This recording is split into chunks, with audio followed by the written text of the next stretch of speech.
பத்திரிகை நண்பர்களுக்கு எங்களுடைய காலை வணக்கத்தை தெரிவித்துக் கொள்கின்றோம். முதல்ல ஒரு நல்ல மகிழ்ச்சியான செய்தி எங்களுடைய முன்னாள் மாநில தலைவர், தற்போது இணையமைச்சராக இருக்கக்கூடிய அண்ணன் டாக்டர் எல் முருகன் அவர்கள் மறுபடியும் ராஜ்யசபா உறுப்பினராக மத்திய பிரதேசத்திலிருந்து போட்டி போடுறாங்க. எங்களுடைய கட்சி அதிகாரப்பூர்வமாக இன்றை அறிவித்திருக்கின்றோம். ஸோ பத்திரிகை நண்பர்கள் வாயிலாக நம்முடைய பாரதிய ஜனதா கட்சியினுடைய தொண்டர்கள், தலைவர்களுடைய சந்தோஷத்தை வெளிப்படுத்திக் கொள்கின்றோம். அவருடைய பணி சிறக்கட்டும். உறுப்பினராக மத்திய பிரதேஷ், தமிழகம் எல்லாத்துக்குமே அவருடைய வேலை இன்னும் மக்களுக்கு சென்று சேரட்டும். இன்னைக்கு நம்முடைய சட்டப்பேரவையில் 2 தீர்மானங்களை நம்முடைய திராவிட முன்னேற்ற கழகத்தினுடைய அரசு, முதலமைச்சர் திரு மு க ஸ்டாலின் அவர்கள் கொண்டு வந்திருக்கிறாங்க. இந்த 2 தீர்மானங்களை பற்றி கொஞ்சம் விலாவரியாக பேச வேண்டிய கடமை எங்களுக்கு இருக்கு. ஏன்னா 2 முக்கியமான தீர்மானங்கள் தான். அந்த தீர்மானம் சரியா தவறா அப்படிங்கிறத பாரதிய ஜனதா கட்சியின் நிலைப்பாட்டை எங்களுடைய சட்டமன்ற குழு தலைவர் திரு நயினார் நாகேந்திரன் அவர்கள் தெரிவித்துவிட்டு வெளிநடப்பு செஞ்சிருக்கிறாங்க 4 சட்டப்பேரவை உறுப்பினர்கள் கூட. முதல் தீர்மானம் ஒரே நாடு ஒரே தேர்தல், இதற்கான தீர்மானம். இதை திராவிட முன்னேற்ற கழகம் எதிர்த்து இன்னைக்கு ஒரு தீர்மானம் கொண்டு வந்திருக்கிறாங்க. பாரதிய ஜனதா கட்சியின் நிலைப்பாடுகளை மிக தெளிவாக இருக்கின்றோம். ஒரே நாடு ஒரே தேர்தல் என்பது தேவை என்று சொல்வதை விட இது காலத்தினுடைய கட்டாயம். ஏன் காலத்தினுடைய கட்டாயம்னா, சுதந்திர இந்தியாவிற்கு நடைபெற்ற முதல் தேர்தல் 1952. 52 நடைபெற்ற முதல் தேர்தலில் அன்னைக்கு 543 எம்பிக்கள் இல்லைங்க. 400 சில்லற எம்பி தான் இருந்தாங்க. 469 பேர் இருந்தாங்க. 52 இரண்டாவது தேர்தல் அன்னைக்கு கொஞ்சம் அதிகப்படுத்தினாங்க. 62 மூன்றாவது தேர்தல் அன்னைக்கு அதிகப்படுத்தினாங்க 494. படிப்படியாக இதை அதிகப்படுத்தி 1970 காலகட்டத்தில் 543, இன்னைக்கு இருக்கக்கூடிய நம்பர் 543 வந்தோம். ஏன்னா ஒரு 10 ஆண்டுகளுக்கு ஒரு முறை நடக்கக்கூடிய நம்முடைய சென்சஸ், மக்கள் தொகை அடிப்படையில் பாராளுமன்றம், சட்டமன்றத்தினுடைய உறுப்பினருடைய எண்ணிக்கையை 1976 வரை உயர்த்திக்கிட்டே வந்தோம். 76 பாராளுமன்றத்தில் இதற்கு ஒரு தற்காலிகமாக ஒரு ஃப்ரீஸ் கொண்டு வந்தாங்க. குறிப்பாக 543 இருக்கணும் அப்படிங்கிற கொண்டு வரப்பட்ட ஃப்ரீஸ். அது 2001 வரை 25 ஆண்டுகள் அந்த ஃப்ரீஸ் அப்படியே இருந்துச்சுங்க. 91வது அமெண்ட்மெண்ட் 2001 வாஜ்பேயி ஐயா மறுபடியும் 25 ஆண்டுகள் கொண்டு போனாங்க. இது 2026 வரைக்கும் இருக்கு. அதாவது மக்களவை உறுப்பினர்கள், மாநிலங்களவை உறுப்பினர்கள், சட்டப்பேரவை உறுப்பினர்கள் இது ஒரு பகுதிங்க. ஏன்னா 2 கிட்டத்தட்ட கலந்துருக்கிறதா, 2 தீர்மானமே ஒரு பகுதியில் ஒன்றா இருக்கு. அதே போல சுதந்திர இந்தியாவில் 1952 இந்தியா முழுவதும் ஒரே நேரத்தில் தேர்தல். 1957 இந்தியா முழுவதும் ஒரே நேரத்தில் தேர்தல். 1962 இந்தியா முழுவதும் ஒரே நேரத்தில் தேர்தல். 1967 இந்தியா முழுவதும் ஒரே நேரத்தில் தேர்தல். ஸோ நீங்கள் பார்த்தீங்கன்னா அந்த 2 தீர்மானம் என்ன திமுக கொண்டு வந்திருக்கின்றார்களோ, முதல் 4 தேர்தலை பொறுத்தவரை உறுப்பினர்கள் எண்ணிக்கை மக்கள் தொகை அடிப்படையில் உயர்ந்துச்சு. அதே நேரத்தில் தேர்தலும் கூட ஒரே நேரத்தில் நடந்துச்சு. இப்போ எங்க பார்த்தீங்கன்னா அந்த 2 தீர்மானத்தை தனித்தனியாக பிரித்து பேச வேண்டும் என்றால், காங்கிரஸ் 1960 லேட்டர் 60 முடிகின்ற காலகட்டத்தில் 2 முறை ஆர்டிகல் 356 பயன்படுத்தி மாநிலத்தினுடைய ஆட்சியை கலைச்சாங்க. இந்திரா காந்தி அம்மையார் அவர்கள் முழுமையாக பயன்படுத்த ஆரம்பித்தாங்க. இன்னைக்கு தேதியில் இந்தியாவில் 356 ஆர்டிகளை 91 முறைக்கு மேலே பயன்படுத்தியிருக்கோம். இந்திரா காந்தி மட்டுமே 50 முறைக்கு கிட்டத்தட்ட பயன்படுத்தியிருக்கிறார் வேறு காலகட்டத்தில். அப்போ என்ன ஆச்சுனாங்கன்னா, தேர்தலினுடைய தன்மைகள் மாறி, டைம் டேபிள் மாறி, லோக்சபா எலெக்ஷன் ஒரு நேரமும், அசம்பிளி எலெக்ஷன் ஒரு நேரமும் முழுசாக மாறிடுச்சு. ஸோ இந்தியாவை பொறுத்தவரை அடிப்படையிலே இந்த நாட்டில் ஒரே தேர்தல் தான் அடிப்படையிலே முதல் 20 ஆண்டுகளுக்கு நாம் இருந்தோம். அதன் பிறகு காங்கிரஸ் கட்சி 356 பயன்படுத்த ஆரம்பித்து தேர்தலினுடைய சூழ்நிலையும் காலகட்டமும் மாறி இன்னைக்கு ஒரு வருஷத்தில் சராசரியாக 5லிருந்து 7 தேர்தலை நம்ம இந்தியா பார்க்குது. 5 ஆண்டுகளுக்கு ஒரு முறை மாறி சட்டசபை தேர்தல், பாராளுமன்ற தேர்தலை பார்க்குறோம். எதற்காக பாரதிய ஜனதா கட்சி ஒரே நாடு ஒரே தேர்தல் வேண்டும் என்கின்ற கொள்கையை நாங்கள் வைத்திருக்கின்றோம் என்றால், நம்முடைய முன்னாள் தமிழகத்தினுடைய முதலமைச்சர் கலைஞர் கருணாநிதி அவர்கள் தன்னுடைய நெஞ்சுக்கு நீதி புத்தகத்தில் பாகம் 2 பக்கம் 273 சொல்லியிருப்பாங்க, ஒரே நாடு ஒரே தேர்தலை கலைஞர் கருணாநிதி அவர்கள் ஆதரித்திருப்பார்கள். நெஞ்சுக்கு நீதி புத்தகத்தை பாகம் 2 பக்கம் 273 என்ன சொல்லியிருப்பாங்கன்னா, தேர்தல் இந்த மாதிரி மாறி வர்றனால ஆட்சி இயந்திரம் செயல்பட முடியாமல் ஸ்தம்பிச்சு நிற்குது. அதனால் ஒரே நாடு ஒரே தேர்தல் என்பது ஆட்சியாளர்களுக்கு ஆட்சி இயந்திரம் தொடர்ந்து வேலை செய்வதற்கு ஏதுவாக இருக்கும் என்று கலைஞர் கருணாநிதி அவர்கள் 1970 காலகட்டத்தில் எழுதியிருக்காங்க. இன்னைக்கு அவருடைய மகன் தமிழகத்தினுடைய முதலமைச்சராக இருக்கக்கூடிய மு.க. ஸ்டாலின் அவர்கள் தன்னுடைய தந்தையினுடைய புத்தகத்தை படிக்கலையான்னு எங்களுக்கு தெரியல. அதே நேரத்தில் திமுகவினுடைய ஒரு காலத்தினுடைய கொள்கை ஒரே நாடு ஒரே தேர்தலாக இருந்துச்சு, அதை ஏன் மாற்றுறாங்கன்னு தெரியல. ஆனால் ஒரே நாடு ஒரே தேர்தல் என்பது காலத்தினுடைய கட்டாயம்.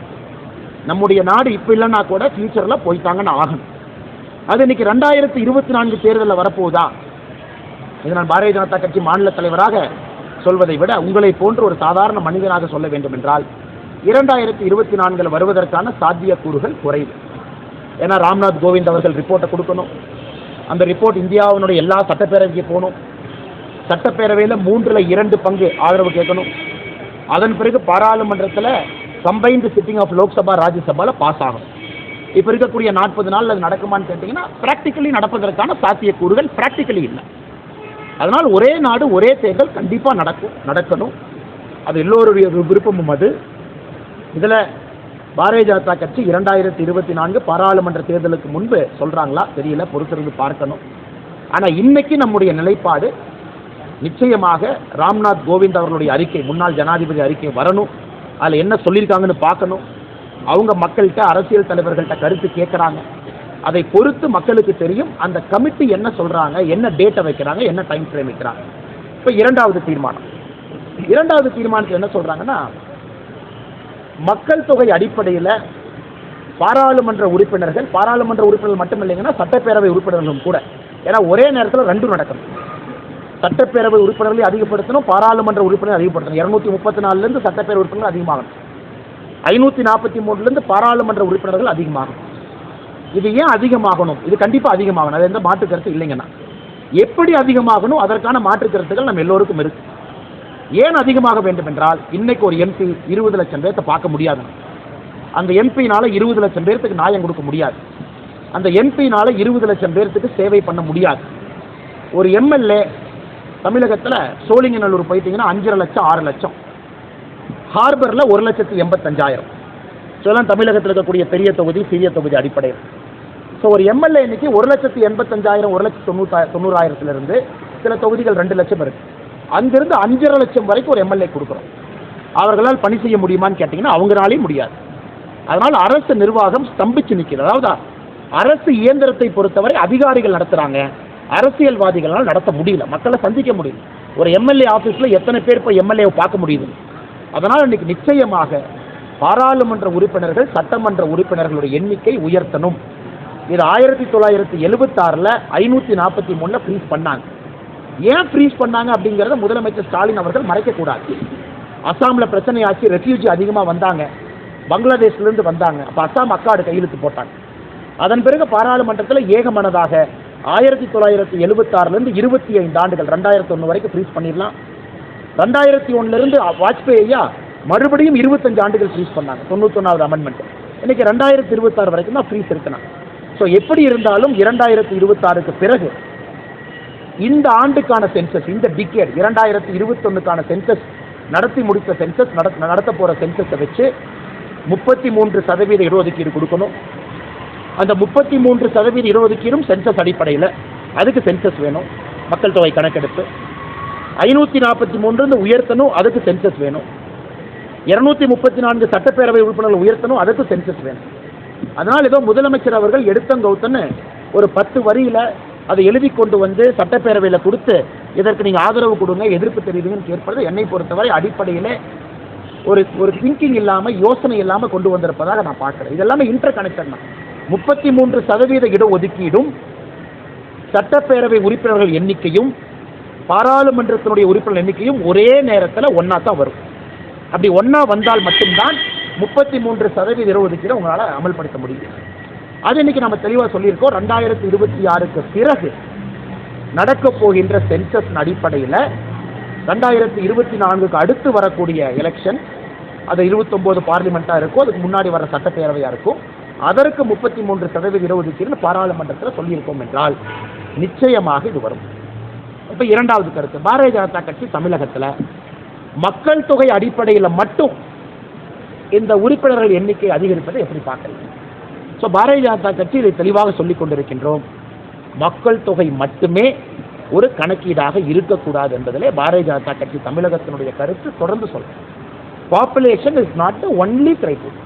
காரணம், இன்னைக்கு ஒரு மாநிலத்தினுடைய டோட்டல் ஃபர்டிலிட்டி ரேஷியோ டிஎஃப்ஆர், அதாவது சராசரியாக ஒரு தாய்க்கு எத்தனை குழந்தை பிறக்கிறாங்க, இந்தியாவுடைய ரீப்ளேஸ்மெண்ட் ஃபர்டிலிட்டி லெவல் 2.1.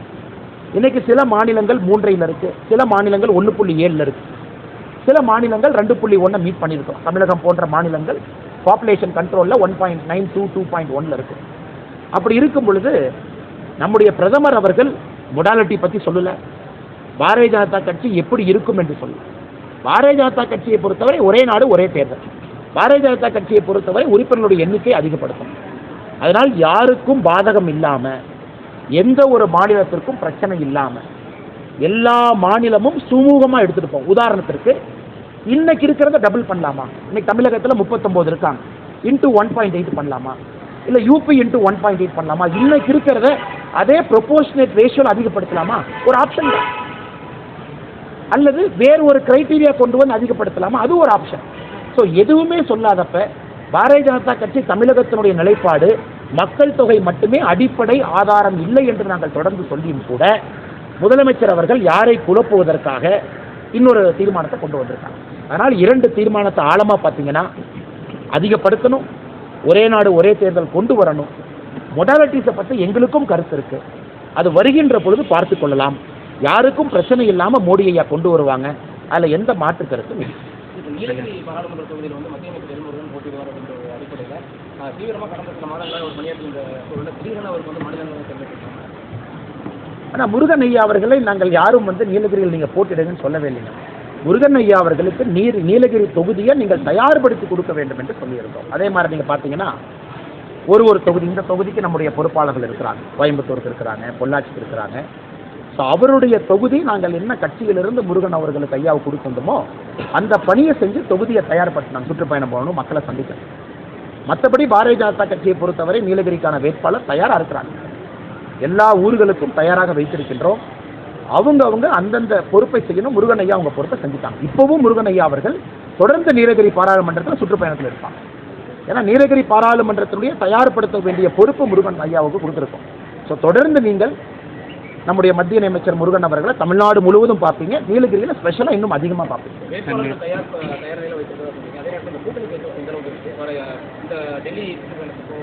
ஆனால் டெல்லி வந்து செயற்குழு மீட்டிங் அதெல்லாம் போதுங்கன்னா, அது ரொட்டீன் மீட்டிங்கன்னா எலெக்ஷனுக்கு முன்னாடி கொஞ்சம் இம்பார்ட்டன்ட் மீட்டிங்கும் கூடாது, பிரதமர் இருக்காங்க. மற்றபடி கூட்டணி பேச்சுவார்த்தை எந்த நேரத்தில் அறிவிக்கணும், எப்படி நம்முடைய தன்மை இருக்கோ அதற்கான தலைவர்கள் இருக்கிறாங்க, பார்லிமெண்ட்ரி போர்டு இருக்கு, சரியான நேரத்தில் அதை அறிவிக்கிறோம். நேற்று சண்டிகரில் நடந்த மீட்டிங்கில் இங்கே முடிச்சுட்டு நேற்று சண்டிகரில் நடந்த மீட்டிங் ராகுல் காந்தி காங்கிரஸ் கட்சி ஆட்சிக்கு வந்தால் மினிமம் எம்எஸ்பிக்கு வந்து லீகல் சப்போர்ட் கிடைக்குன்னு சொல்லியிருக்காரு. ஃபஸ்ட்டு கையெழுத்து அதை தான் போடுவோம்னு சொல்லியிருக்காரு. அதை எப்படி பார்க்குறீங்க? ஆனால் கொஞ்சம் நான் டீட்டெயிலாக பேசணும், தப்பாக நினச்சிக்காதீங்கண்ணா. ஏன்னா இது வந்து மக்களுக்கு வந்து உண்மையாலுமே தெரியணும். ஆனால் இன்றைக்கி வந்து சில விவசாய நண்பர்கள் வந்து நாங்கள் டெல்லியை நோக்கி போகிறோம், இது புதுசு இல்லை, விவசாய சட்டத்திற்கும் டெல்லியை நோக்கி வரணும்னு வந்தாங்க. அப்புறம் செங்கோட்டையில் போய் ஒரு கொடி ஏற்றுனாங்க, அதெல்லாம் நம்ம பார்த்தோம். ஆனால் இன்னைக்கு பாரதிய ஜனதா கட்சி ஆட்சிக்கு வருவதற்கு முன்பு இந்தியாவிலே குறைந்தபட்ச ஆதரவு விலை என்பது 2 அல்லது 3 விவசாய பொருட்களுக்கு இருந்துச்சு. இன்னைக்கு நாம 22 பொருள் கொண்டு போயிருக்கோம். அதாவது 9 ஆண்டு கால ஆட்சியில் 22 பொருளுக்கு மேலே குறைந்தபட்ச ஆதரவு விலை, அதுவும் எம்எஸ் சுவாமிநாதன் ஐயா அவர்கள் பரிந்துரையின்படி 50% காஸ்ட் பிரைஸ் பிளஸ் 50%, அதாவது 150% உற்பத்தி விலை, அதுதான் குறைந்தபட்ச ஆதரவு விலை. இன்னைக்கு விவசாய நண்பர்கள் என்ன கேட்குறாங்க, எல்லா பொருளுக்கும் குறைந்தபட்ச ஆதரவு விலை சொல்லுங்க, சட்டத்தில் போடுங்கன்னு கேட்குறாங்க. ஆனால் இன்னைக்கு இந்திய அரசினுடைய ஆனுவல் பட்ஜெட் 45 லட்சம் கோடி. இந்த நம்ம பிப்ரவரியில் போட்டிருக்கிற பட்ஜெட் 45 லட்சம் கோடி. இப்போ குறைந்தபட்ச ஆதரவு விலையை நீங்கள் சட்டமாக கொண்டு வந்தால் அதற்கு மட்டும் 40 லட்சம் கோடி தேவைப்படும். இந்த ராகுல் காந்தி அவரெல்லாம் படிக்கிறாரான்னு எனக்கு சந்தேகமே. ஆனால் 40 லட்சம் கோடி தேவைப்படும். 45 லட்சம் கோடி தான் உங்களுடைய வருஷத்துக்கான பட்ஜெட். குறைந்தபட்ச ஆதரவு விலை சட்டமாக கொண்டு வந்தீங்கன்னா 40 lakh crore. ஸோ இதே ராகுல் காந்தி அன்னைக்கு காங்கிரஸ் ஆட்சியில் இருந்த பொழுது விதர்பால, காலகண்டியில், வேற வேற பகுதியில் விவசாயிகள் தற்கொலை செய்து கொண்டிருந்த பொழுது எங்கே போனாங்க? இன்னைக்கு விவசாயிகளுக்கு, விவசாய பெருமக்களுக்கு 6,000 ரூபாய் கௌரவ நிதியிலிருந்து ஒரு திட்டமும் பார்த்து எனக்கு 1 ஹெக்டருக்கு உரவு யூரியா சப்சிடி மட்டுமே 8,909 ரூபாய். எவ்வளோ விஷயம் நம்ம பண்ணுறோம். பிரணம் திட்டம் எல்லாம் நீங்கள் பாருங்கள். அதனால் மோடி அவர்களுக்கும் மத்திய அரசுக்கும் தெரியும், விவசாயிகளோடு இருக்கும். நம்முடைய 2 அமைச்சர்கள் பேச்சுவார்த்தை நடத்தியிருக்காங்க. பியூஷ் கோயல் அவர்களும் அர்ஜுன் முண்டா அவர்களும் பேச்சுவார்த்தை நடத்தியிருக்காங்க. விவசாய அமைச்சர் திரு முண்டா அவர்களே 2 முறை பேச்சுவார்த்தை நடத்தியிருக்கிறாங்க. பேச்சுவார்த்தையில் தீர்வு இருக்கணும். விவசாய பெருமக்களோடு இருக்கும். நம்ம எப்பொழுதுமே தொடர்ந்து 2 மாநிலத்தில் இருக்கக்கூடிய விவசாய குரூப்பே சும்மா டெல்லிக்கு வந்தால் என்னென்ன அர்த்தம்? இன்னைக்கு தமிழ்நாட்டில் பார்த்த நேற்று விவசாய நண்பர்கள் டெலிகாம் டவர் மேலே திருச்சி எல்லாம் போனாங்க. அந்த விவசாய நண்பர்கள்ட்ட நான் கேட்குறேன், குறைந்தபட்ச ஆதரவு விலை கரும்புக்கும் நெல்லுக்கும் உயர்த்துறன்னு திமுக சொன்னாங்களா தேர்தல் அறிக்கையில்? 1 குவிண்டலுக்கு 1 டன்னுக்கு கரும்புக்கும் நெல்லுக்கு சொன்னாங்க. அதையே எடுத்து போராட மாட்டாங்க. திமுக தேர்தல் வாக்குறுதி 66 நம்பர் 68 நம்பர் 2 படித்து பார்த்தீங்கன்னா ரேஷன் கடையில் தேங்காய் எண்ணெய் கொடுப்போம் 68 மரச்செக்கு எண்ணெய். அதை பற்றி ஏன் பேச மாட்டாங்க? ஆனால் தமிழகத்தில் இருக்கக்கூடிய சில விவசாய குரூப்புகளுக்கு அவங்களுக்கு எலெக்ஷன் வந்தால் மட்டும்தான் கண்ணு ஓப்பன் ஆகும். நானும் விவசாயி தானே, எங்களுக்கு இல்லாத அக்கறையா? நாங்களும் விவசாயி தான். சும்மா அந்த விவசாய நண்பர்கள் இப்போ கிளம்பி வந்து நான் டவர் மேலே ஏறுறேன், நான் வந்து திருச்சியில் ரோட்டை பிளாக் பண்ணுவேன், நான் வந்து அப்படி பண்ணுறேன்னா, நீங்கள் உண்மையாலுமே விவசாயிகள் மீது அக்கறை இருந்தால் கல்லுக்கடையை திறப்போம். திமுக தேர்தல் வாக்குறுதி 66 68 செயல்படுத்த வைப்போம். திமுக தன்னுடைய தேர்தல் வாக்குறுதி சொன்ன குறைந்தபட்ச ஆதரவு விலை கரும்புக்கும் நெல்லுக்கும் உயர்த்துவோம். அதை பற்றி பேச மாட்டீங்க. ஆனால் இவர்கள் ஹரியானா டெல்லியில் நடக்கிற போராட்டத்துக்கு இங்கிருந்து ஆதரவு கொடுப்பேன்னு சொல்றது ஏற்றுக்கொள்ள முடியாது. அதனால் சகோதர சகோதரிகளுக்கு நம்முடைய நண்பர்கள் புரிந்து கொள்ள வேண்டும், 40 லட்சம் கோடி பட்ஜெட்டில் இருக்கிற 45 லட்சம் கோடியில் 40 லட்சம் கோடி விவசாய பெருமக்களுக்கு குறைந்தபட்ச ஆதரவு விலைக்கு சட்டமாக நீங்கள் இயற்றிவிட்டால் எப்படி இந்த நாடு வளர்ச்சி பாதையில் போகும்? விவசாயிகளும் வேண்டும், விவசாயிகள் தான் ஃபஸ்ட்டு. தொழிற்சாலைகளும் வேண்டும், ரோடு வேணும், ஹாஸ்பிட்டலும் வேணும், சுகாதாரம் எல்லாம் வேணும். அதனால் நாங்கள் அவர்களோடு இருக்கின்றோம். மார்க்கெட் இன்டர்வென்ஷன் பண்ணுறோம் அப்படிங்கிறோம். எக்ஸ்போர்ட்டு இம்போர்ட் டியூட்டி அதெல்லாம் சரி பண்ணி கொடுக்குறோம். சின்ன வெங்காயத்துக்கு வந்து ஏற்றுமதி தடை வேணுமா, இறக்குமதி பண்ணணுமா, எல்லாம் பண்ணுறோம். உங்களுக்கு எந்த காலகட்டத்தில் ஒரு விவசாய பொருளுக்கு பிரச்சனை இருக்கோ அப்பப்போ மத்திய அரசு சால்வ் பண்ணி கொடுக்குறோம். அதே நேரத்தில் சட்டமாக இயற்றுவது என்பது இயலாது என்பதை விவசாய நண்பர்களுக்கு நம்முடைய அமைச்சர்கள் அவர்கள் அமைச்சர் பெருமக்கள் பொறுமையாக அமர்ந்து பேசுகிறாங்க. ஆனால் உள்ள பாலிடிக்ஸ் வந்தால் எப்படின்னு சம்மந்தமே இல்லாத ராகுல் காந்தி எங்கேயோ இருந்து ஜம்ப் அடிக்கிறாங்க. 40 லட்சம் கோடிக்கு நான் கையெழுத்து போடுவேன். அண்ணே, ஆட்சிக்கு வராதவங்க என்ன வேணாலும் சொல்லானே, ஆட்சிக்கு வரப்போகிற நாம ஒரு வார்த்தை சொல்லும் பொழுது அளந்து பேசணுமில்லண்ணே. ராகுல் காந்தி அவர்கள் அடுத்த 60 நாளைக்கு என்ன வேணாலும் பேசுவார். ஆனால் ஆட்சியில் நாம் இருக்கோம், ஆட்சியில் நாம் இருக்க போகிறோம். அப்படி இருக்கும் பொழுது திமுக காங்கிரஸ் மாதிரி பொய்யான வாக்குறுதி நம்ம கொடுக்க போகிறதில்லை. என்ன முடியுமோ அதை மட்டும்தான் சொல்வோம். அதை எப்படி செயல்படுத்துவோம் என்பதையும் சொல்வோம். இதை நம்முடைய தமிழகத்தில் இருக்கக்கூடிய பெருமக்கள் இதை உணர்ந்து கொள்ள வேண்டும்.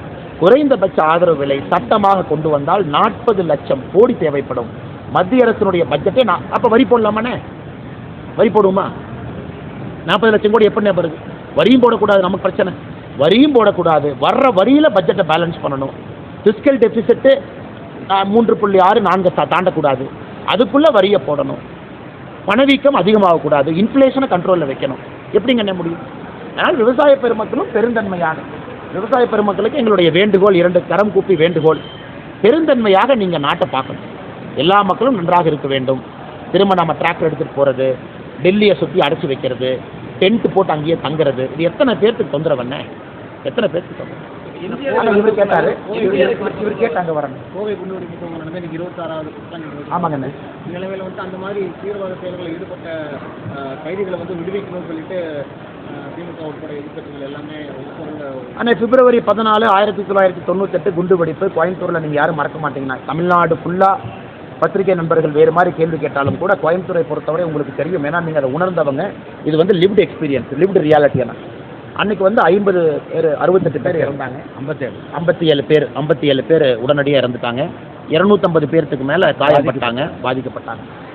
அது வந்து 2009 திமுக ஆட்சியில் இருந்த பொழுது 9 பேர்த்த விடுதலை பண்ணாங்க. இன்னைக்கு 16 பேர்த்த விடுதலை செய்ய வேண்டும் என்று திமுக கங்கணம் கட்டி கொண்டு சுற்றுறாங்க. அதுவும் குறிப்பாக 2021 பிறகு ஒரு நீதியரசர் கமிஷனை போட்டு கமிஷன் சொல்லிட்டாங்க, அதனால் விடுதலை பண்ணுறோம். ஆனால் அக்டோபர் 2023 சுப்ரீம் கோர்ட் சொன்னாங்க, இவர்களுக்கு பெயில் கிடையாது, இது கிரேவஸ்ட் ஆஃப் கிரேவ் அஃபென்ஸ் சொன்னாங்க.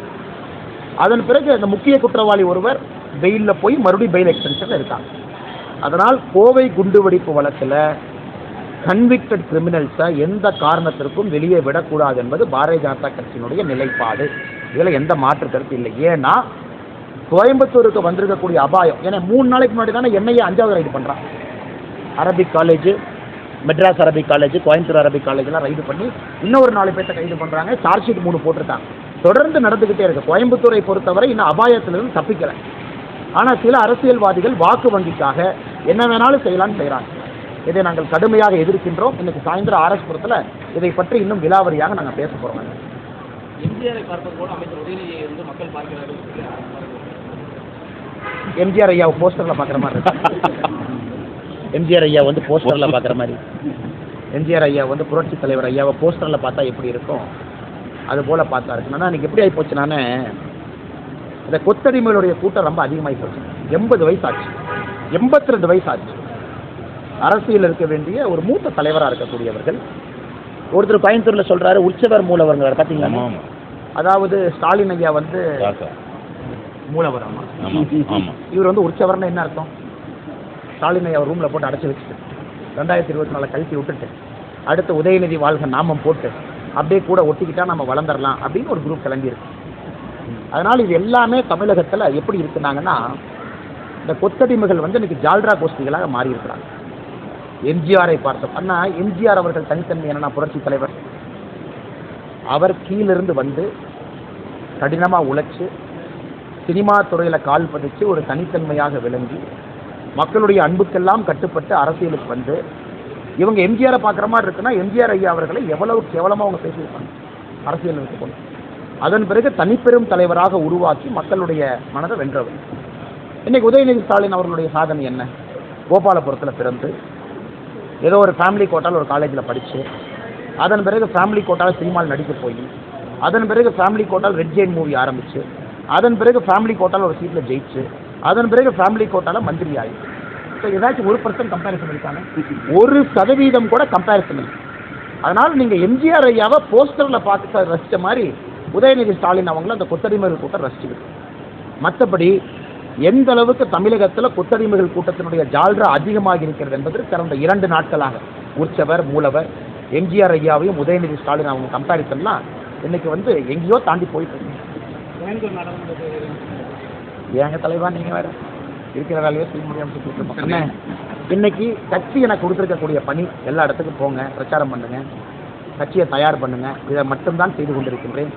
வேறு எதுவும் என்னுடைய இதில் இல்லை. அதே நேரத்தில் கோயம்புத்தூரில் எவ்வளோ தலைவர்கள் இருக்காங்க, நல்ல தலைவர்கள் போட்டி போட்டு மக்களுக்கு இங்கே பணி செய்வதற்கு எத்தனை பேர் காத்திருக்கிறாங்க, உழைப்பை போடுவதற்கு காத்திருக்கிறாங்க, சேவை செய்வதற்கு காத்திருக்கிறாங்க. அதனால் நீங்கள் பாருங்கள், நல்ல வேட்பாளர்களை கொடுக்குறோம். மக்கள் நல்ல வேட்பாளர்களுக்கு ஆதரவு கொடுப்பாங்க, மோடி ஐயாவுக்கு ஆதரவு கொடுப்பாங்க. பின்னாலிருந்து வேலை செய்வதற்கு நான் எப்பொழுதும் தயாராக இருக்கிறேன், சேவகனாக இருக்கிறேன். அதுக்கப்புறம் கட்சியினுடைய முடிவெல்லாம் எக்ஸ்தலத்தில் வீடியோ பதிவிட்டதற்காக எக்ஸ்தலத்தில் கவர்னர் வீடியோ பதிவிட்டதற்காக நேற்று அசம்பிளியில் அப்பா என்ன சொல்லியிருக்குன்னா, உரிமை மீறல் வந்து பரிசீலனை இருக்குன்னு சொல்லியிருக்காரு. காங்கிரஸ் எப்படி அது உரிமை மீறலான? இவங்க ஆட்சிக்கு வருவதற்கு முன்பு இவர்கள் சொன்னார்கள் சட்டப்பேரவையினுடைய சபை நடவடிக்கையை லைவ் பண்ணுவோன்னு சொன்னாங்களா இல்லையா? அப்படின்னா 24 hours லைவ். இப்போ உயர்நீதிமன்றத்தில் போட்ட கேஸில் போய் சொல்லியிருக்காங்க லைவ் பண்ண மாட்டோம், டிலேடாக பண்ணுவோம் அப்படின்னு. அப்புறம் எதுக்கு நீங்கள் லைவ் பண்ண மாட்டோம்? ஏன்னா லோக்சபாவில் லைவாக வருது. லோக்சபாவில் நடக்கக்கூடிய எல்லா நிகழ்வும் ஒரு எம்பி தும்புனா கூட நம்ம பார்க்குறோம். சட்டப்பேரவையில் கவர்னர் அவர்கள் அந்த 2 நிமிஷம் விரல் என்ன தப்பு? அது என்ன உரிமை மீறல்? கவர்னர் என்ன நடந்திருக்குன்னு அவருடைய பாயிண்ட் ஆஃப் வியூவை கவர்னர் அவருடைய எக்ஸ் தளத்தில் போடுறத பாரதிய ஜனதா கட்சி மனப்பூர்வமாக ஆதரிக்கின்றோம், அதை ஏற்றுக்கொள்கின்றோம். அது என்ன உரிமை மீறல் பார்த்துடலாம். அப்போ லோக்சபாவில் மட்டும் ஒளிச்சு போடுறாங்களா? லோக்சபா ராஜ்யசபா 24/7 டிரான்ஸ்மிஷன் அவை நடக்கும் பொழுது வரும் பொழுது இங்கே தமிழகத்தினுடைய சட்டப்பேரவை ஏன் வரமாட்டேது? ஏன் திமுக காரங்க பேசுறது மட்டும் போடுறீங்க, எதிர்கட்சி பேசுறது போடுறதில்ல, பாரதிய ஜனதா கட்சி பேசுறது போடுறதில்ல? இதெல்லாம் சும்மா அப்பா அவர்கள் பண்ணுற ஸ்டண்ட்டுங்கண்ணா.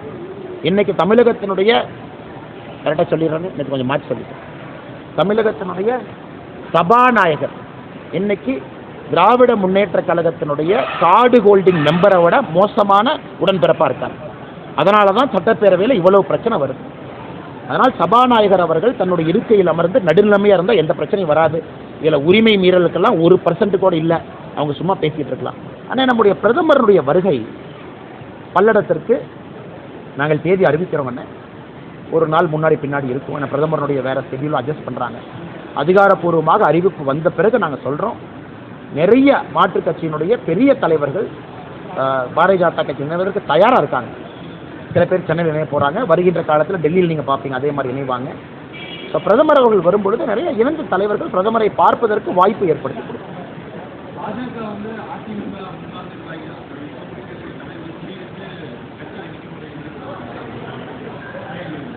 அண்ணே, நாங்கள் யாரையும் ஃபோன் பண்ணி வாங்கன்னு கூப்பிடலண்ணே.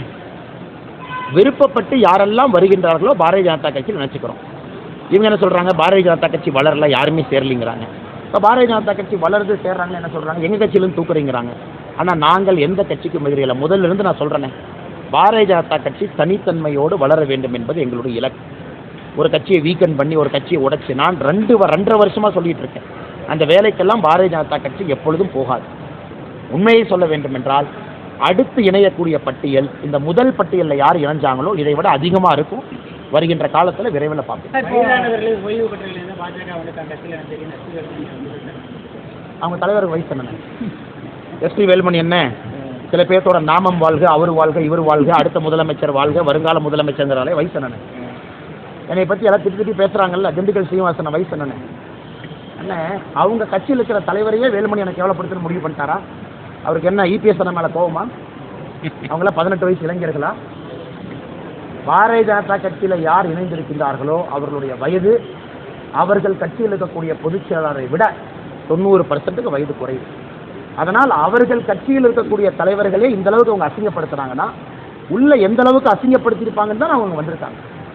அதனால் ஒரு கண்ணாடி கூண்டுக்குள்ள உட்கார்ந்துக்கிட்டு கல் எடுத்து வெளியே எறியக்கூடாது. அவர்களுடைய கண்ணாடி கூண்டு தான் முதல்ல உடையில.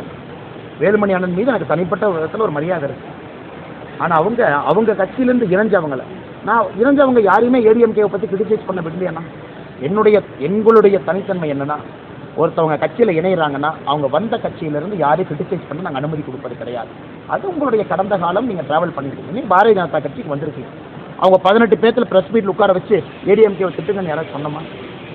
இதே பாரதிய ஜனதா கட்சியிலேருந்து யாராச்சும் போய் சேர்ந்தாங்கன்னா அவங்கள போய் உட்கார வச்சு அவங்க பக்கத்தில் 2 பேர் உட்கார்ந்து பூச்செண்டு கொடுத்து அண்ணாமலை இப்படி திட்டம் எழுதி கொடுத்து அதை எப்பொழுதும் நான் செய்ய மாட்டேன். ஏன்னா அந்த கட்சியில் பயணம் பண்ணி ஒரு வெளியே வந்து அந்த கட்சியை நம்ம திட்டினோம்னா நம்ம கட்சியில் எப்படி இருப்பாங்க? அது என்னுடைய கொள்கை.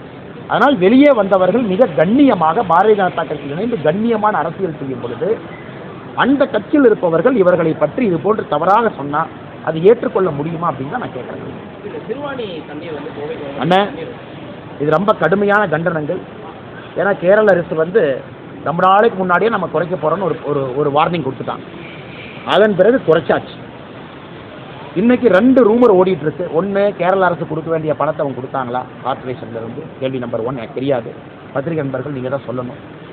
2வது, ஆங்கிலேயர்கள் காலத்தில் பல காலத்தில் எப்போதும் பிரச்சனை இல்லாமல் திருவாணிக்கு வந்த தண்ணி இன்னைக்கு ஏன் வரல திருவாணியிலிருந்து? 3வது, கேரளா திருவாணி பகுதியில் செக் டேம் கட்டுறதுக்கான நடவடிக்கை பல ஆண்டு காலமாகவே பேசிகிட்டு இருக்காங்க, எடுத்திருக்காங்க.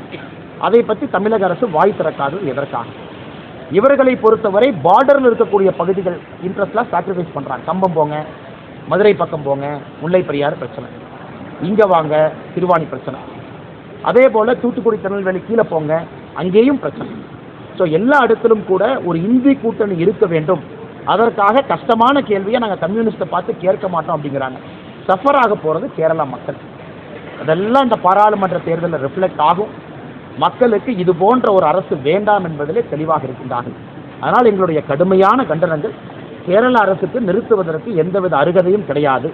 தொடர்ந்து தண்ணி கொடுக்கணும். அதான் எங்களுடைய நிலை.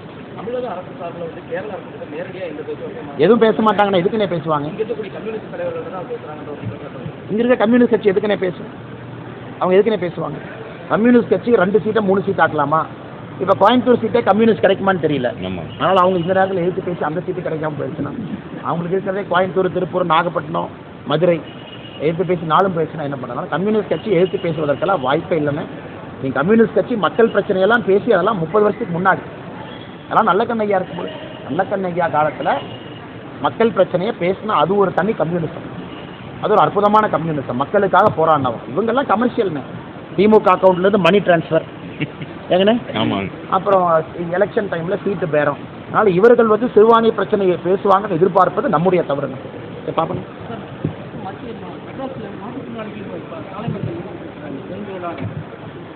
எத்தனை கேள்வி கேட்குறீங்கண்ணே, எக்கனாமிக்ஸ், பாலிட்டிக்ஸ், ஜியாகிரபி. அண்ணே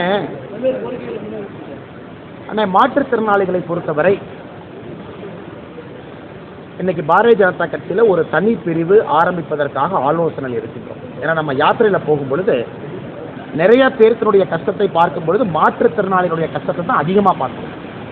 எல்லா மாற்றுத்திறனாளிகளுக்கும் இருக்கக்கூடிய அடிப்படை பிரச்சனை என்னன்னா, ஒரு வண்டி மொபிலிட்டி, அரசு பேருந்தில் ஏறுவது இறங்குவதிலிருந்து, ஒரு அரசு அலுவலகத்துக்கு போனால் ரேம்பில் இருந்து, இன்னைக்கு மாற்றுத்திறனாளிகளுக்கு கொடுக்கக்கூடிய கோட்டா பர்சன்டேஜ் ஒரு அரசு வேலையிலிருந்து அவர்களுக்கு நிறைய பிரச்சனைகள் இருக்கு. அதனால் பாரதிய ஜனதா கட்சியை பொறுத்தவரை அவர்களுக்கு ஒரு தனி பிரிவு ஆரம்பிக்கக்கூடிய ஆலோசனை இருக்கும். இன்சென்சிட்டிவ், ஏன்னா டிஎம்கே கவர்மெண்ட் அவர்கள் சொல்லியிருக்கக்கூடிய வாக்குறுதியை நிறைவேற்றல. மாற்றுத்திறனாளி சகோதர சகோதரிகளுக்கு அவர்கள் எதுவும் செய்ய போவதில்லை. அதற்கு எங்களுடைய காலம் வந்தால் மட்டும்தான் மாற்றுத்திறனாளிகளை நாங்கள் தமிழகத்தினுடைய முதல் குடிமகனாக நாங்கள் அறிவிப்போம். மாற்றுத்திறனாளிகள் தமிழகத்தில் யார் இருக்காங்கன்னா, நம்ம பாரதிய ஜனதா கட்சி வந்துச்சுன்னா அவர்கள் தான் தமிழகத்தினுடைய முதல் குடிமகன். மிக சரியான. ஏன்னா எல்லா ஃபெசிலிட்டியும் ஃபர்ஸ்ட் அக்சஸ் அவங்களுக்கு, ரிசோர்ஸ் அவங்களுக்கு, பார்க்கிங்லேருந்து அவங்களுக்கு முதல்ல, பேருந்திலிருந்து முறையாக அதை பண்ணணுங்க. ஏன்னா இந்த யாத்திரையில் கண்கூடாக பார்க்கின்றோம் அவங்க எவ்வளோ கஷ்டப்படுறாங்க. கடைசி கேள்வியாக முடிக்கலாங்க.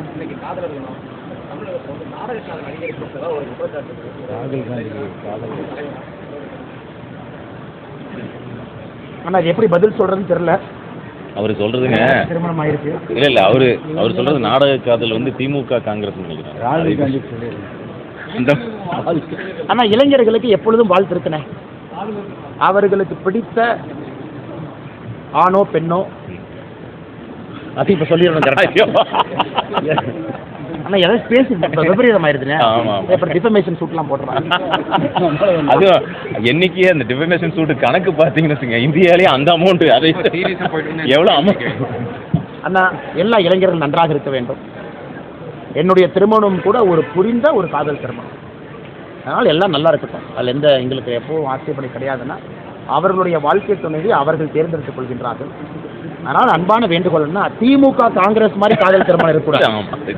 ஏங்கண்ணே மோடி ஐயா பிஜேபி மாதிரி ஒரு காதல் திருமணம் இருக்க வேண்டும் என்று சொல்லி உங்கள்கிட்ட உத்தரவு வாங்கிக்கிறேன். நன்றி அண்ணா.